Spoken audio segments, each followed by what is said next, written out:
Segundo o Ministério da Saúde, no mundo surgem até 6 milhões de novos casos da tuberculose anualmente. No Brasil, os casos chegam a atingir 70 mil pessoas, levando à morte até 4.600. A tuberculose é a doença que mais mata no Rio Grande do Sul. O estado é o 6º com maior incidência da doença. A tuberculose ela é uma doença que ela causa sempre preocupação, porque como ela é uma questão de saúde pública, porque é uma doença transmissível através do ar, a gente não tem como evitar muitas vezes, né? A gente tem algumas formas de prevenção, mas de forma geral não tem como impedir que isso aconteça. Existe uma política pública, né, para o controle da tuberculose dentro do estado, e isso é existe um programa nacional, né, de controle da tuberculose, onde isso é feito, esses dados são sempre avaliados. A gente tem algumas populações que têm mais risco, né? As pessoas privadas de liberdade, que estão no sistema prisional, têm um índice muito grande da doença. Pessoas que têm HIV, né, e que também têm a tuberculose, é a primeira doença oportunista nos casos de HIV. E a gente também tem bastante cuidado com as populações indígenas, que têm um risco grande de adoecimento, e a população que está em situação de rua, né? Os ditos moradores de rua, também são populações que nos causam bastante preocupação. A tuberculose ela é uma doença infecto-contagiosa, que muita gente acha, né, que ela não existe mais ou que só atinge populações específicas, mas ela é um grave problema de saúde pública, né? Ela é uma doença que é transmissível pelo ar, né? Então, se uma pessoa falar ou tossir, né, tendo tuberculose, essa doença pode ficar no ar e as pessoas que ali estiveram podem se contaminar. Ela vai atacar prioritariamente os pulmões, né? Mas ela também pode acontecer em qualquer parte do corpo, né? Se a pessoa tiver com uma imunidade mais baixa. E ela é uma doença que tem profundas razões sociais, né? Então, os determinantes sociais, eles vêm para nos explicar isso, né? Como as pessoas morrem ou adoecem por tuberculose. Os sintomas podem passar despercebidos pelo doente, fazendo com que ele demore muito tempo para procurar ajuda médica. Por isso, é importante ficar atento aos sintomas. A pessoa que tem a doença, né, a tuberculose bacilífera, né, que a gente chama, ela quando fala, tosse ou espirra, acaba dissipando, né, as bactérias que a gente chama do bacilo de Koch, ou Mycobacterium tuberculose, e qualquer pessoa que esteja nesse ambiente, né, principalmente se for um ambiente pouco arejado, com pouca iluminação, pode vir a desenvolver a doença, né, já em seguida ou no futuro. Então a doença, ela atacando prioritariamente o pulmão, o principal sintoma que pode aparecer é a tosse, né, sendo produtiva ou não. E aí outros sintomas podem vir junto, né, como o suor noturno, a febre, que às vezes pode ser baixa, a perda de peso, cansaço, perda de apetite, né, dor torácica e outros sintomas dependendo do sítio que ela cometer. São aquelas pessoas que têm tosse por mais de 3 semanas, que têm uma febre mais persistente, principalmente à tardinha, um suor noturno, né, que já foi citado alguns sintomas. Ele vai ser encaminhado para a coleta de um escarro, que a gente chama, né, que é para fazer o controle, para ver se ele tem, se está positivo ou não, né, raio-x, para se fazer uma investigação. Então, isso é muito importante, né? E a partir daí também, muitas vezes os próprios familiares também vão ser investigados para ver se também não estão contaminados com a doença. Máscaras, luz solar e a própria vacinação ajudam a prevenir a contaminação por tuberculose. A tuberculose ela é prevenível a partir da tomada da vacina BCG, né, que é uma vacina que as crianças todas recebem já ao nascer, né? E até os 4 anos de idade, normalmente todos já fizeram essa vacina, né?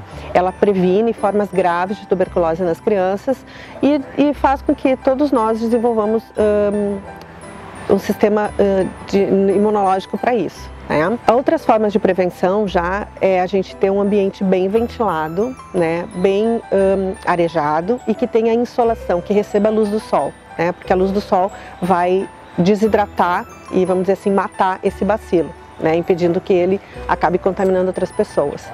E para os profissionais de saúde, nós usamos a máscara N95, que a gente chama, né, que é uma máscara específica, que é com várias barreiras de filtros, né, para impedir que nós sejamos contaminados. A vacina ela vai evitar que, principalmente em crianças, desenvolvam formas mais graves de tuberculose, mas ela não vai evitar que a gente tenha, né? A maioria das pessoas já foi vacinada, né? mas isso não impede que a gente se contamine e desenvolva a doença. Isso vai depender também de questões individuais. A baixa imunidade faz com que a doença se manifeste nas pessoas, né? Ou por alguma outra doença que baixe a imunidade, né? Ou por situações específicas daquele momento. A fisioterapia e a terapia ocupacional atuam na recuperação do condicionamento físico do doente, bem como nos cuidados paliativos que eles necessitam para melhorar da doença. Acima de tudo, né, da gente pensar não só, né, na profissão de fisioterapia, mas todos os profissionais de saúde têm a função de colaborar na adesão do tratamento, né, porque ele é um tratamento um tanto longo e precisa ser realizado até o fim. Mas a fisioterapia, ela tem duas principais frentes, né? Uma que é tratar algumas lesões específicas, né, relacionadas ao pulmão, e daí seja relacionada à remoção, né, de secreções que podem se acumular, como tentar reexpandir algumas áreas que podem estar acometidas pela doença. Mas independentemente disso, né, todo paciente, né, se beneficia, né, da fisioterapia na tentativa de otimizar a capacidade ventilatória que pode estar diminuída em função da doença, né. Então, para isso, né, a gente realiza exercícios físicos, né, para melhora da condição muscular, porque muitas vezes eles chegam, né, aqui no hospital bastante debilitados, emagrecidos, em função da perda de peso, e aí esses exercícios vêm para fortalecer a musculatura e dar condições para que esse indivíduo, ao sair daqui, possa seguir a sua vida, né, como ele realizava antes, né. Então tem tanto a questão da fisioterapia respiratória, né, como também a fisioterapia motora. A tuberculose é uma doença que ela tem tratamento, mas é um tratamento um pouco prolongado, né? Então, assim, tanto de 6 meses quanto de 18 meses, o paciente tem que se organizar, né, muito para não esquecer a tomada da medicação. A terapia ocupacional pode auxiliar o paciente no sentido dele organizar o dia dele para ver em que horário, em que momento é mais adequado para ele fazer a ingesta dessa medicação.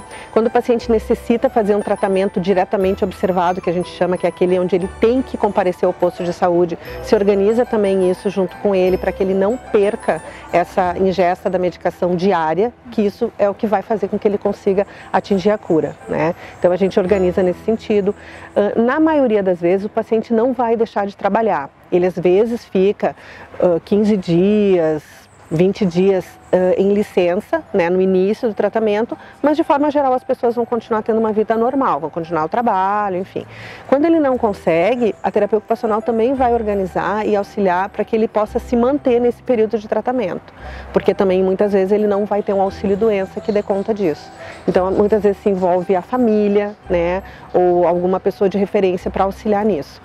E assim como a terapia ocupacional e as demais profissões, todos nós temos o objetivo de que o paciente faça uma adesão ao tratamento, que a gente chama, que é ele conseguir levar esse tratamento até o fim para atingir a cura. O tratamento, ele consiste em 2 esquemas. A gente tem o esquema básico, que é o primeiro tratamento que qualquer pessoa que adoece de tuberculose, tanto pulmonar como em qualquer outra região do corpo, vai fazer. É um tratamento que dura 6 meses, né, com medicações diárias. Ele vai fazer consultas mensais para que o médico avalie se está tendo resultado, onde é feito o raio-x e baciloscopia, que é um exame que a gente faz para ver como é que está a resposta à medicação.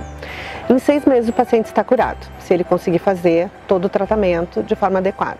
Quando o paciente não consegue, ele passa a ter uma tuberculose que nós chamamos de multidroga resistente, que já está resistente àquele primeiro esquema. Então, esse segundo tratamento, né, que a gente chama de esquema de MDR, ele dura 18 meses, né? O paciente normalmente tem que fazer a